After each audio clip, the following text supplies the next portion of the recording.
Alors les programmes du LOSISA sur la ZAC Batignolles sont au nombre de 4. D'abord le plus important, 75 logements sociofamiliaux et une résidence, ensuite une résidence sociale de 50 logements.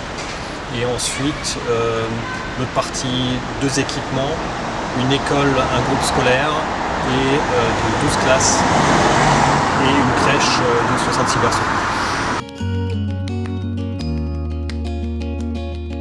On est en bord de parc, comme tous les programmes de logement.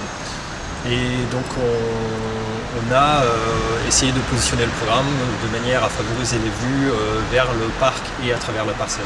L'école est moins concernée par les vues, mais tout de même, en fait, la grande problématique de ce projet a été de dégager, de limiter l'emprise au sol et de dégager un maximum de surface au sol pour les cours de récréation de la crèche et de l'école. La forme, vraiment la figure architecturale du projet, elle est entièrement dictée par le programme, qui était très dense sur une parcelle assez réduite. Et en fait, c'est vraiment les règles urbaines et aussi de la réglementation de sécurité qui a dicté l'emplacement d'abord des immeubles de logement aux 2 extrémités de la parcelle, et ensuite par le biais des distances nécessaires entre les cours de récréation des écoles et les fenêtres des logements, cette bande de 8 mètres dans laquelle nous avons inscrit l'école, donc cette forme de X qui se retrouve autour, comme un ruban de sécurité autour des immeubles de logement, nous a permis de dégager l'espace nécessaire aux 2 cours de la crèche et de l'école. Il y a un jeu d'auteur composé encore des 3 programmes. Donc, le positionnement est le plus simple possible de ces 3 programmes. Parce qu'on cherche en fait de trouver des réponses architecturales qui sont très simples et immédiates. Donc, en fait, d'ailleurs on a été les seuls à proposer une morphologie de bâtiment avec seulement 2 émergences. Donc un immeuble pour les 75 logements sociaux et un autre immeuble pour la résidence sociale. Encore une fois pour limiter l'emprise au sol. Et donc de fait, l'émergence la plus haute est celle des 75 logements sociaux et celle plus basse de la résidence sociale de 50 logements.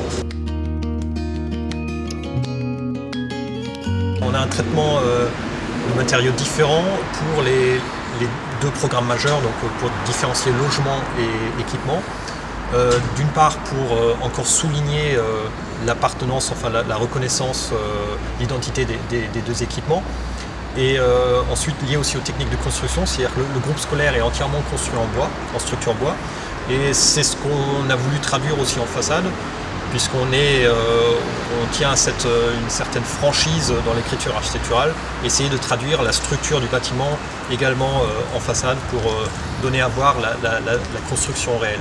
Et les matériaux des logements, puisqu'il s'agit là d'une construction classique en béton armé, se traduit en façade par de la brique moulée main noir et un maraudage vertical sur les balcons en aluminium naturel.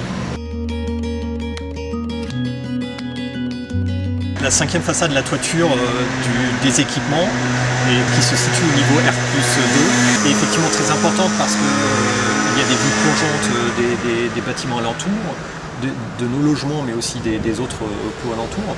Et donc elle a été très travaillée par une vraie toiture jardin, et non seulement une toiture mince, mais avec des grands volumes de terre permettant d'avoir des vrais végétaux, des arbustes d'une certaine taille, travailler avec l'équipe de l'atelier Roberta, paysagiste, pour valoriser cette toiture.